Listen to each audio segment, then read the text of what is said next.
बिस्मिल्लाहिर्रहमानिर्रहीम। नाज़रीन, आज की वीडियो में हम बात करेंगे एक ऐसे मज़हब के बारे में जिसके बारे में बहुत कम लोग जानते हैं, लेकिन जिसकी जड़ें हज़ारों साल पुरानी हैं, जिनकी तालीमात में रूहानियत, सूफियाना लहजा वाज़े तौर पर पाया जाता है। नाज़रीन, इस मज़हब का नाम यरसानिज़्म है, जिसे अहले हक के नाम से भी जाना जाता है।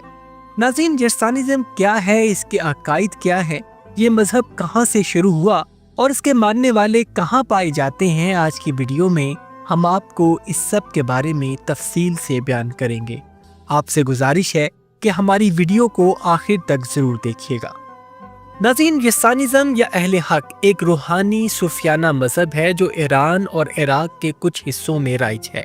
ये मज़हब बुनियादी तौर पर कुर्द कौम से ताल्लुक़ रखने वाले लोगों के दरमियान पाया जाता है और अहले हक के मुताबिक इंसान की असल हकीकत इसकी रूह है और जिस्म सिर्फ एक लिबास है जो वक्तन फवक्तन बदला जाता है। ये मज़हब खुफिया तालीमात, रूहानी रहनुमाई और सूफियाना फ़लसफ़े पर मबनी है। यरसानिज़्म की बुनियाद 14वीं सदी में सुल्तान सहाक नामी रूहानी पेशवा ने रखी, जो कि ईरान के ज़ाग्रस पहाड़ी इलाके में पैदा हुआ। कहा जाता है कि सुल्तान सहाक को एक रूहानी मकाशफा हासिल हुआ और उसने इंसानियत को राह हक की तरफ बुलाया। इसके मानने वाले उसे पैगंबर, वली या खुदा का मजहर मानते हैं। नाउज़ुबिल्लाह। यरसानिज़्म के मुताबिक तारीख दायरवी है, यानी सर्कुलर है, यानी वक्त बार बार लौट कर आता है और हर दौर में खुदा किसी सूरत में जाहिर होता है। यरसानिज़्म के अकायद आम मज़ाहिब से काफ़ी मुख्तलिफ और गहरे सूफियाना नोयत के हैं।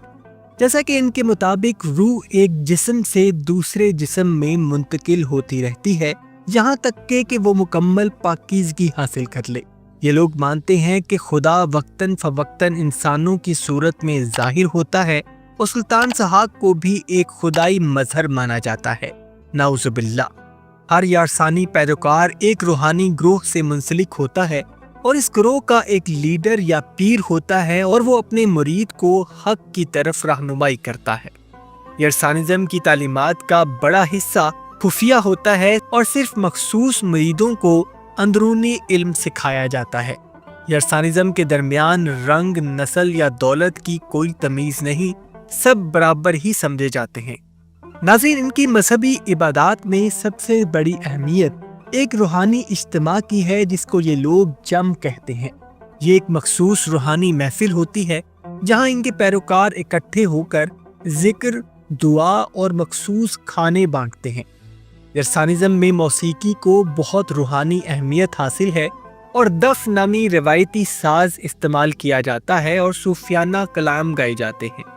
इस मज़हब में किसी खास वक्त पर कोई इबादत करना ज़रूरी नहीं, बल्कि नीयत, दिल की सफाई और रूह की तरक्की को अहम समझा जाता है।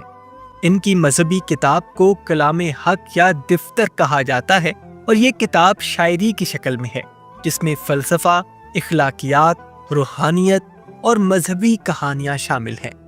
ये किताब गोरानी ज़ुबान में लिखी गई है और सिर्फ मुंतखब अफराद को इस तक मुकम्मल रसाई हासिल होती है। नाज़रीन, पूरी दुनिया में यरसानिज़्म को मानने वाले अंदाज़न 1 से 2 मिलियन के दरमियान हैं, जिनमें अक्सरियत ईरान के कुर्दिस्तान, करमानशाह, लिरिस्तान और इराक के सुलेमानिया इलाके में रहती है।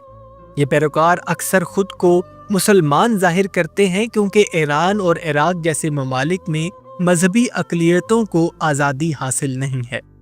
नाज़रीन, ईरान में यरसानिज़्म को मानने वालों पर मुख्तलिफ पाबंदियां भी आयद हैं और इनको मुर्तद या बिद्दती समझा जाता है, जो कि इनके अकायद को देखते हुए बिल्कुल ठीक फैसला है।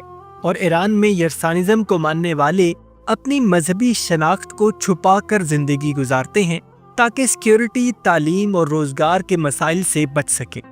और चूँकि ये मजहब ज़्यादातर खुफिया तालीमात पर मुश्तमिल है, इसलिए बैरूनी दुनिया में इनके बारे में बहुत कम मालूमात हैं। नाज़रीन, यरसानिज़्म मज़हब में औरत और मर्द को बराबर समझा जाता है, मौसीकी को इबादत का हिस्सा माना जाता है। इनका अकीदा है कि हर रूह कई जन्मों से गुजरकर हक को पहचानती है और ये लोग सफ़ेद लिबास को पाकीज़गी की अलामत समझते हैं। اہل حق کی رسومات میں صرف مرید شامل ہو سکتے ہیں اور غیر مرید کو رسائی حاصل نہیں ہوتی۔ اور ناظرین، بنیادی طور پر یرسانزم عقائد کے لحاظ سے ایک شرک پر مبنی مذہب ہے، جس میں ایک انسان کو خدا کے برابر تصور کیا جاتا ہے اور جن کا دین اسلام سے دور دور تک کوئی تعلق نہیں ہے۔ امید کرتا ہوں ناظرین آج کی ویڈیو آپ کو پسند آئی ہوگی۔ اگر ویڈیو پسند آئی ہے تو ویڈیو کو لائک اور شیئر ضرور کیجیے گا، اور جاتے جاتے چینل کو سبسکرائب کر کے ہماری حوصلہ افزائی بھی کر دیجیے۔ اپنا اور اپنے گھر والوں کا بہت سا خیال رکھیے گا۔ اللہ حافظ۔